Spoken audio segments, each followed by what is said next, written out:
ይሄ ሁሉ ነገር ለትሬንት አይገባው። እሱ እኮ ክለቡን እስከቻለው ድረስ አገልግሏል በማለት አለን ሼረር በቲኤኤ ላይ በማህበራዊ ገጾች ላይ የተከፈተውን ዘመቻ ተቃውሞታል።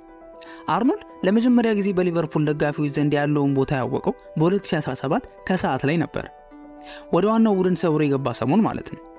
አርኖልድ ከቤተሰቦቹ ጋር ሆኖ በከተማው ሬስቶራንት አካባቢ ወክ እያደረገ እያለ አንድ በእድሜ ትንሽ የሆነ ልጅ የእሱን 66 ቁጥር ማሊያ አርጎ ባየው ጊዜ ነበር በደጋፊዎች ልብ ውስጥ እየገባ እንደሆነና የበለጠ ኃላፊነት ሊሰማው እንደሚገባ የተረዳው። ህልሙ እውን የሆነለት አንድ ኖርማል የሊቨርፑል ነዋሪ ነኝ የሚለው ትሬንት አሌክሳንደር-አርኖልድ ይሄን ነገር ማየት ለሱ ቀላል እንዳልሆነ ግልጽ ነው። ይሄ ፍትሃዊ አይደለም።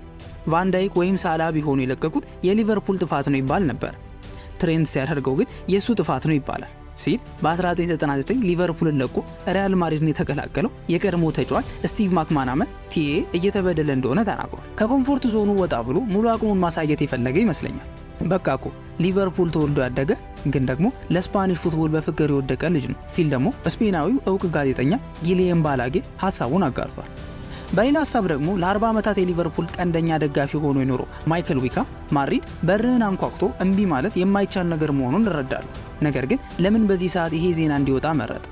ለምን ወንድ ሆኖ አመቱ መጀመሪያ ላይ ደጋፊውን አክብሮ አልተናገረም ሲል ዊካም ይጠይቃል። ሊጉ እኮ ገና አላለቀም፣ 9 ጨዋታዎች ይቀሩናል።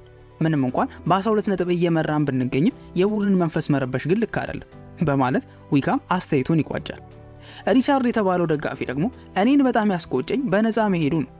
የክለባችን አምበል ይሆናል ብለን የምንጠብቀው ሰው ክለቡ ከሱ ሽያጭ አትርፎ እንዳይተካው ማድረጉ ልቀበለው የማልችለው ጉዳይ ነው ብሏል። አንዳንድ መረጃዎች ግን ቲኤ በጃንዋሪ በገንዘብ ሊወጣ የሚችልበት እድል እንደነበረና ሊቨርፑል እንዳልተቀበለው ይጠቁማሉ። የናንተ ሐሳብ ግን ምንድነው? በተለይ የሊቨርፑል ደጋፊዎች